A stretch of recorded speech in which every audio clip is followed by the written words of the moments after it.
বিমল দাদা, এই আজ চিনি একটু কম দিলাম। ডাক্তার তো চিনি খেতে বারণ করিছে শুনলাম। ডাক্তার বারণ করলে কি হবে রঞ্জিত? তুই তো আবার লুকিয়ে বেশি দিয়ে দিস, আমি টেরই পাই না। আহা, জানিস বিমল, কাল রাতে আমার বৌমা নিজে হাতে আমার জন্য পায়েস রেঁধেছে। তা বলল, বাবা আপনার শরীর ভালো যাচ্ছে না, একটু মিষ্টি খান। বাহ, তোর তো ভাগ্য ভালো রে সুবোধ। ছেলেটাও রোজ ফোন করে, জিজ্ঞেস করে, বাবা ওষুধ খেয়েছ? আমি বলি, তোর কথা শুনলেই আমার অর্ধেক অসুখ সেরে যায়। বাহ, তোর তো ছেলের যত্নের কমতি নেই দেখছি।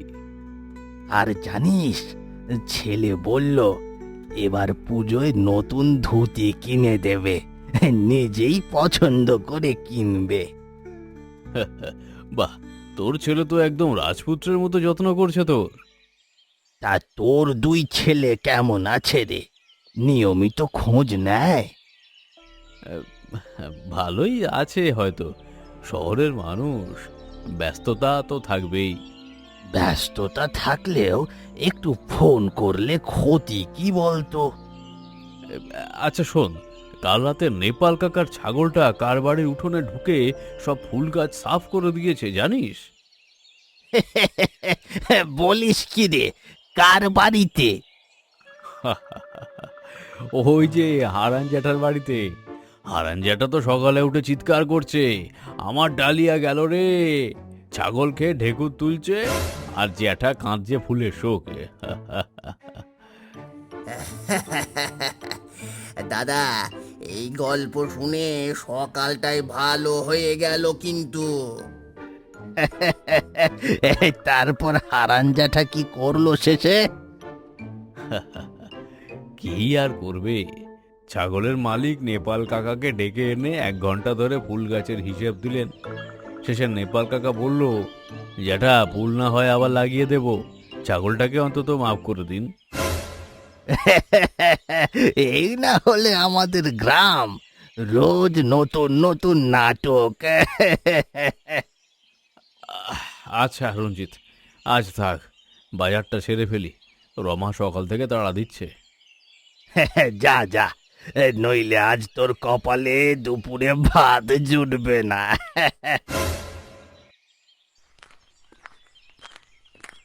রমা, ও রমা, শোনো তো, বাজার নিয়ে এসেছি। এত দেরি করলে যে আজ? আমি ভাবলাম বুঝি সুভদ্রার সাথে গল্প বলেই আজ বেলা কাবার করবে। এ কি, আবার পুঁইশাক আনলে? এই তো সেদিনও পুঁইশাক খেলাম। রোজ রোজ একই জিনিস আর ভালো লাগে না। বাজারে আজ ভালো তরকারি ছিল না গো, দামও বেশি, ভাবলাম পুঁই শাকটাই নিয়ে যাই। তুমি তো রোজই ওই এক কথা বলো। আচ্ছা শোনো, পিছনের ক্ষেত থেকে কয়েকটা কচু তুলে নাও না, পুঁই শাকের সাথে কচু দিয়ে রাঁধলে বেশ লাগবে। হ্যাঁ, সেই কচু ক্ষেতটাই এখন আমাদের ভরসা গো। ছেলেরা থাকলে তো আজ বাজারে এত কষ্ট করে বাঁচতে হতো না। আরে বাদ দাও তো, কচু পুঁই খেয়েই তো এই বয়সেও আমার শরীর লোহার মতো। দেখো না, বাজার থেকে হেঁটে এলাম, একটুও হাঁপাইনি। হ্যাঁ হ্যাঁ, লোহার শরীর, সিঁড়ি ভাঙতেই তো তুমি হাঁপিয়ে যাও। তুমি সবসময় আমার দুর্বলতাগুলোই মনে রাখো, ভালো দিকগুলো কখনো বলো না। চলো, আগে তুমি ঘরে গিয়ে কিছুক্ষণ বিশ্রাম করে নেবে। আজ তো তোমার অফিসের নতুন প্রজেক্টের মিটিং, তাড়াতাড়ি খেয়ে নাও। তুমি রোজ এত এত পদ রাঁধো, কিন্তু মায়ের হাতের ওই ডালটার স্বাদ আজও পাই না কেন বলো তো? বাহ বাহ বাহ, এত পদ রেঁধে দিলাম আর তুমি মায়ের ডালের গল্প করছো? আরে রাগ করো না, তোমার হাতের রান্নাও অসাধারণ যাকে বলে। শুধু মায়ের হাতের একটা আলাদা জাদু আছে, ওটা মানতেই হবে। সে তো ঠিক আছে, কিন্তু তুমি তো মাসের পর মাস গ্রামে যাও না, তাহলে এই স্বাদ মনে থাকে কি করে? সেটা একটা প্রশ্ন বটে, স্মৃতিতে জমে আছে বোধহয়। স্মৃতি না ছাই, তুমি আসলে অজুহাত খুঁজছো কম খাওয়ার। ধরা পড়ে গেলাম দেখছি। আচ্ছা বাবা, বেশি করেই খাচ্ছি, খুশি তো? হ্যাঁ।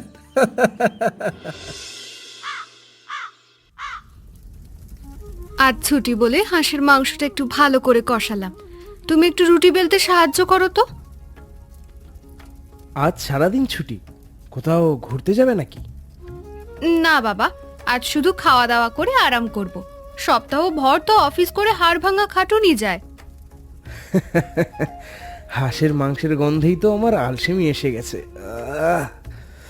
আজ আর কোথাও যাওয়ার ইচ্ছেই নেই। তাহলে রুটি বেলা বাদ দিয়ে সোফায় গিয়ে আলসেমি করো গিয়ে, আমি সামলে নিচ্ছি।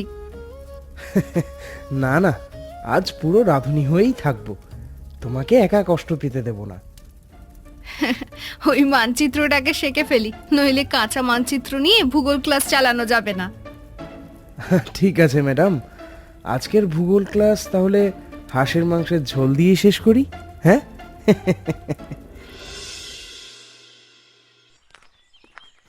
দাদু, আমার মার্বেল না কিছুতেই লাগছে না, তুমি একটু দেখিয়ে দাও না। দাঁড়া দেখাচ্ছি। আঙুলটা এভাবে বাঁকা করে ধরতে হয়। এইভাবে দাদু? এখনো তো লাগছে না। আরে তাড়াহুড়ো করলে হবে না রে, আগে টিপ ঠিক করে নে, তারপর ছাড়। দাদু, তুমি ছোটবেলায় খুব ভালো মার্বেল খেলতে বুঝি? আমি তো একসময় এই গ্রামের সেরা খেলোয়াড় ছিলাম রে, সবাই আমাকে বলতো মার্বেল রাজা। হ্যাঁ, মার্বেল রাজা। তাহলে কেন এখন হেরে যাচ্ছ দাদু? বয়স হয়েছে তো, হাতের কাঁপুনি বেড়ে গেছে রে বাবা। নমস্কার, আপনি বোধহয় এই গ্রামেরই মানুষ, তাই না? হ্যাঁ বাবা, এই গ্রামেই থাকি। তুমি নতুন মুখ মনে হচ্ছে। জি, আমার নাম প্রীতম, সরকারের মৎস্য উন্নয়ন কর্মকর্তা আমি। এই গ্রামে একটা প্রজেক্টের কাজেই এসেছি। বাহ, ভালো কথা তো। থাকার জায়গা পেয়েছো? না কাকু, এখনো পাইনি। ভাবছিলাম গ্রামে কোথাও একটা ঘর ভাড়া নিয়ে নেব। তাহলে আর চিন্তা কি, আমার বাড়িতে একটা ঘর একদম খালি পড়ে আছে। ছেলেরা তো শহরে থাকে, তাছাড়াও একটা ঘর আছে, তুমি চাইলে সেখানেই থাকতে পারো। সত্যি বলছেন কাকু? এত সহজে হয়ে যাবে? আরে গ্রামের নিয়মই এই বাবা, অতিথি এলে ঘরে জায়গা হবেই। দাদু, নতুন দাদা কি আমাদের সাথে মার্বেল খেলবে? খেলবে তো বটেই, তবে আজ প্রথম দিন, আগে থাকা জায়গাটা একটু গুছিয়ে নি। এ কে গো, নতুন কাউকে নিয়ে এলে? ওর নাম প্রীতম, নতুন মৎস্য অফিসার হয়ে এসেছে এখানে, তো এই ঘরটায় থাকবে ঠিক হয়েছে। বাহ, খুব ভালো কথা। এসো বাবা, ঘরটা একটু গুছিয়ে দিই। কাকিমা, আপনাদের এত কষ্ট দিতে চাই না, আমি নিজেই ঠিক করে নেব। কষ্ট কিসের বাবা, এই ঘরটাকে এখন থেকে নিজের ঘর মনে করেই থাকবে, কোনো সংকোচ করবে না। হ্যাঁ রে বাবা, রমার হাতে রান্না খেলে তুই আর শহরের হোটেলের কথা ভুলেই যাবি। আচ্ছা, তাহলে তো আমার পোস্টিংটা একদম সার্থক হয়ে গেল কাকু। যাও বাবা, ব্যাগটা রেখে হাত মুখ ধুয়ে নাও, আমি চা করে আনছি। কাকিমা, আপনাদের এই আন্তরিকতা আমি কখনোই ভুলব না। এত বড় কথা এখনই বলতে হবে না, আগে থেকে দেখো তারপর বলো। কাকিমা, আপনার হাতের রান্না তো অসাধারণ, রান্নায় এত স্বাদ কখনো পাইনি। আরে বাবা, রোজ খেলে দেখবি অভ্যাস হয়ে যাবে। কাকু, আপনাদের ছেলেরা কোথায় থাকে? তাদের কথা তো শুনলাম না এখনো। ওরা দুজনেই শহরে থাকে বাবা, চাকরি সূত্রে।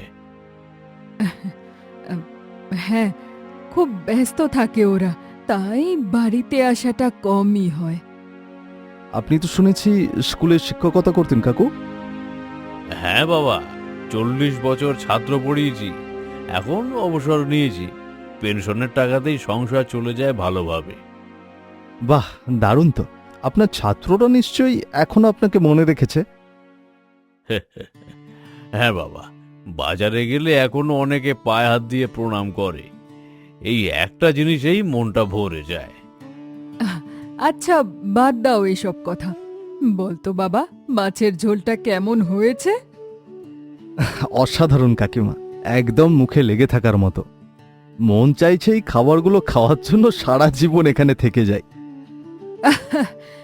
থেকে যা না বাবা, এই বাড়িতে একটা ছেলে বেশি হলে আমাদের তো লাভই।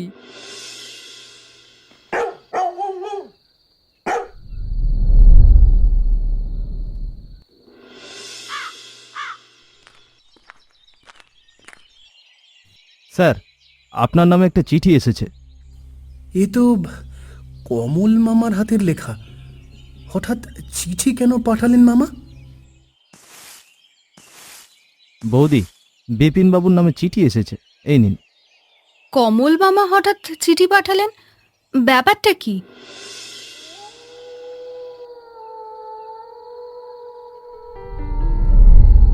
মালতী, শোনো, কমল মামা লিখেছেন বাবা নাকি একটা বড় অঙ্কের টাকা উইল করে রেখেছেন।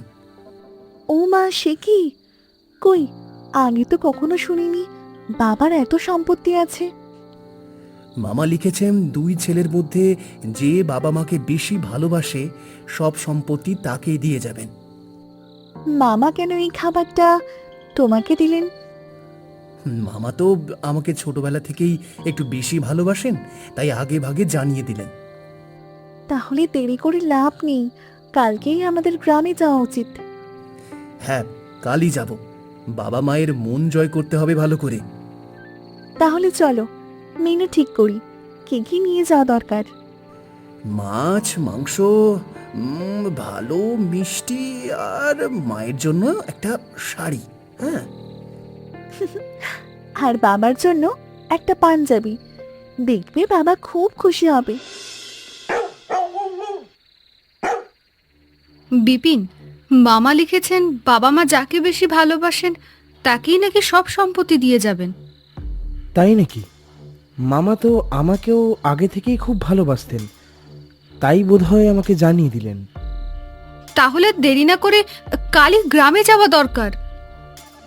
ঠিক বলেছ, কাল সকালেই রওনা দেব। তাহলে কি কি বাজার করতে হবে বলো তো? মুরগি, বড় ইলিশ, ভালো মিষ্টি, আর মায়ের জন্য একটা শাড়ি। আর বাবার জন্য একটা ধুতি। বাবা তো ধুতি বেশি পছন্দ করেন। ঠিক আছে, কাল সকালে উঠেই বাজারে যাব, তারপরে সোজা গ্রামের পথে।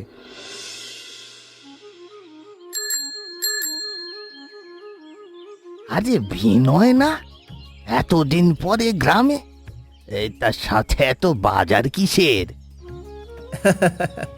হ্যাঁ কাকা, বাবা মায়ের কথা খুব মনে পড়ছিল, তাই চলে এলাম আর কি।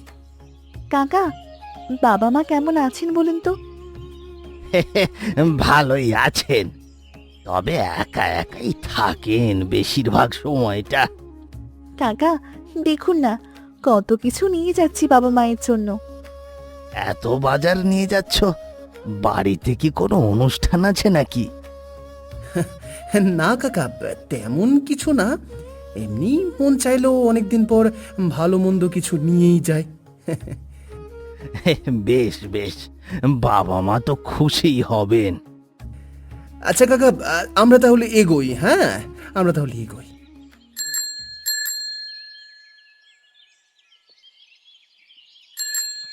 আরে বিপিনও এসে গেল, আজ কি ব্যাপার বলো তো? একটু আগেই তো বিনয় গেল এদিক দিয়ে। কাকা, আমরাও বাবা মাকে দেখতে যাচ্ছি। একই দিনে দুই ছেলে বাজার নিয়ে বাড়িতে যাচ্ছে, ব্যাপারটা কি গো? তেমন কিছু না কাকা, এমনি মন টানলো। আচ্ছা আচ্ছা, আমরা তাহলে এগোই। আজব কাণ্ড, একই দিনে দুই ভাই বাজার নিয়ে হাজির। নিশ্চয়ই কিছু একটা ঘটেছে বাড়িতে।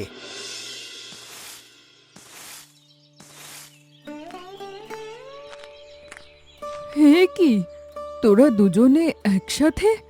কোনো খবর না দিয়েই হঠাৎ? মা, তোমাদের কথা খুব মনে পড়ছিল, তাই আর দেরি করলাম না। বাবা, তোমাদের একা রেখে আমাদের ভালো লাগছিল না, তাই চলে এলাম। বাহ, এত ভালো কথা কখনো শুনিনি তো তোদের মুখে। মা, আমি ঠিক করেছি, এখন থেকে আমি এখানে থেকেই আপনাদের দেখাশোনা করব। হ্যাঁ মা, আমিও। আপনাদের একা একা কষ্ট করতে হবে না আর। আর বাবা, এবার থেকে বাড়ির সব কাজ আমি সামলে নেব। হ্যাঁ বাবা, আমিও। তাহলে তো রমার আর রান্নাঘরে কষ্ট করতে হবে না, ও এবার শুধু বসে বসে হুকুম করবে। সত্যি বলছিস তোরা? এত খুশির খবর তো অনেক দিন শুনিনি। আয় আয়, ভেতরে আয় সবাই, দাঁড়িয়ে কথা বলার দরকার নেই। আয় ভেতরে আয়। মা, তোমার জন্য একটা শাড়ি এনেছি। আর বাবা, তোমার জন্য পাঞ্জাবি আর ধুতি দুটোই এনেছি। কোনটা পরবে তুমি ঠিক করো। তোরা এসেছিস, এটাই আমার কাছে সবচেয়ে বড় উপহার বাবা। এভাবে মশলাটা কষাতে হয় মা, তাড়াহুড়ো করলে স্বাদ আসবে না। মা, আপনার হাতের রান্না থেকে অনেক কিছু শেখার আছে আমার। শিখে নে, একদিন তোর হাতের রান্নাও এমন হবে যে বিনয় হোটেলের খাবারের কথা ভুলেই যাবে। মা, আপনি ঠিক জানেন ও কি পছন্দ করে। ছেলে তো আমারই পেটের, ওর পছন্দ অপছন্দ আমার নখদর্পণে। তাহলে মা, আপনিই আমার গুরু। আজ থেকে আপনার কাছেই আমি রান্না শিখব। তুই এসেছিস এই বুড়ো বয়সে, এটাই আমার সবচেয়ে বড় পাওয়া মা। মা, আমিও এখন থেকে আপনাদের কাছেই থাকতে চাই। শহরের ব্যস্ততা আমার আর ভালো লাগে না। থাক না মা, তোরা থাকলে এই বাড়িটাও আবার প্রাণ ফিরে পাবে। চুলে এভাবে তেল না দিলে চুল পড়ে যাবে রে কাকলি। মা, আপনার হাতে তেল মাখানোর মতো আরাম আর কোথাও পাইনি। মা তো ছোটবেলায় আমাকেও এভাবে যত্ন করেননি। তোমার কি ভাগ্য কাকুলি। হিংসে করছো নাকি বড়দিদি? একটু একটু করেছি বই কি, তবে এবার থেকে আমার পালা। মা, তুমি আমার চুলেও তেল দিও। হায় আয়, দুজনকেই দেব, আমার তো এখন দুই মেয়েই আছে ঘরে। এই নাও, বাজার থেকে তোদের দুজনের জন্য দুটো শাড়ি এনেছি। বাবা, আপনি আবার কষ্ট করে আনতে গেলেন কেন? কষ্ট কিসের, বাবার সাধ্যে যা কুলোয় তাই দিলাম। বাবা, এত সুন্দর রং বেছেছেন, দোকানদার নিশ্চয়ই আপনার পছন্দে অবাক হয়ে গিয়েছিল। আরে দোকানদার তো বলেই ফেললো, কাকু আপনার তো মেয়েদের রুচি বেশ ভালো। শোনো তো, উনি নিজেই আগে সবুজ রং পছন্দ করতেন, তারপর দোকানদারকে দেখে লাল রংটা বেছে নিলেন। আরে লাল রংটাই তো বেশি উৎসবের মতো লাগলো, তাই নিলাম। বাবা, আপনার পছন্দ সত্যিই দারুণ। আমরা দুজনেই খুব খুশি হয়েছি। কাকু, এই বয়সেও এত পরিশ্রম করেন আপনি? মাটির সাথে কাজ করলে শরীর ভালো থাকে বাবা। আচ্ছা বাবা, তোর প্রজেক্টের কি অবস্থা বলতো? কাকু, আমার এখানকার প্রজেক্ট প্রায় শেষের দিকে। আর কয়েকদিন পরেই আমাকে চলে যেতে হবে। এত তাড়াতাড়ি? তুই তো এই বাড়ির একজন হয়ে গিয়েছিলি বাবা। কাকু, আমারও এখান থেকে যেতে ইচ্ছা করছে না, কিন্তু চাকরির নিয়মই এমন। চাকরির নিয়ম বলে কথা, কিছু করার নেই বাবা। কাকু, যাওয়ার আগে চাই পুরো পরিবার মিলে একসাথে একবার খাওয়া দাওয়া হোক। সে আর বলতে, নিশ্চয়ই হবে। আর কাকু, একটা অনুরোধ, কমল মামাকেও শহর থেকে ডেকে আনলে ভালো হয়। কমলকে কিভাবে চিনলি বাবা? কাকিমা খুব বলেন তার কথা, দাদাদেরকে খুব ভালোবাসেন শুনেছি। ঠিক আছে বাবা, কালই কমলকে খবর পাঠাচ্ছি, সবাই মিলে হবে এবারের ভোজ। কাকু, বিনয় দাদা আর বিপিন দাদাকে একটু বলে রাখবেন মনে করে। ঠিক আছে বাবা।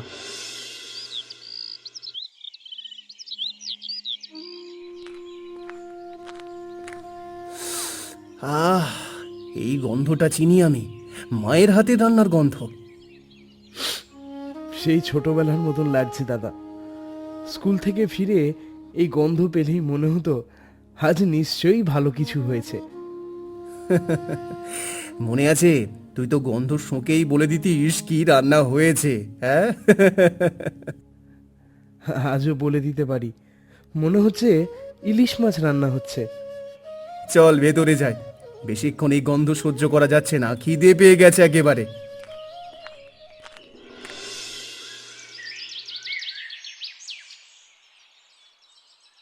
কাকু, আজ সবাই একসাথে বসে খেতে পেরে খুব ভালো লাগছে। তোর জন্যই তো এই আয়োজন বাবা। আচ্ছা, একটা কথা বলি সবাইকে, আসলে বিমল কাকুর তেমন কোনো সম্পত্তি নেই। সে কি? তাহলে কমল মামা যে চিঠি লিখলেন, বাবা নাকি বড় অঙ্কের সম্পত্তি উইল করেছেন? আমি তো কোনো চিঠি লিখিনি তোদের কাউকে। তাহলে চিঠিটা কে পাঠালো? আসলে চিঠিটা আমিই লিখেছিলাম, কমল মামার নাম করে।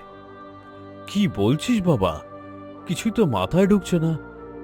তাহলে আমাদের পরিবারকে এক করার পিছনে তোমার হাত ছিল? বাবা মা যে ভালোবাসা দিয়েছেন সেটাই আমাদের সবচেয়ে বড় সম্পদ। আমাদের আর কোনো সম্পত্তির দরকার নেই। ঠিক বলেছ দিদি, টাকা পয়সা না থাকলেও এই পরিবারটাই আমাদের আসল সম্পদ। বাবা, তুইও তো আমাদের ছেলের মতোই, ছুটি পেলেই এখানে চলে আসিস কেমন? এতদিন পর বাড়িটা আবার হাসিতে ভরে উঠেছে। প্রীতম বাবা, তুমি তো দেখছি আস্ত এক নাটকের পরিচালক। আমার নাম করেই এত কাণ্ড ঘটিয়ে দিলে। মামা, রাগ করবেন না, আমি শুধু দেখতে চেয়েছিলাম আসলে ভালোবাসাটা কতটা সত্যি। সত্যি বলতে, প্রথমে সম্পত্তির কথা শুনে একটু লোভ হয়েছিল ঠিকই, কিন্তু এখানে এসে বুঝলাম আসল সম্পদ কি। আমারও তাই মনে হচ্ছে দাদা, বাবা মায়ের কাছে থাকাটাই সবচেয়ে বড় পাওয়া। আরে শোনো সবাই, আমার পেনশনের টাকা তো প্রায় শেষ, তবে বাড়ির পেছনের কচু ক্ষেতটা আছে, সেই কচুই দুই ভাইয়ের মধ্যে ভাগ করে দেব।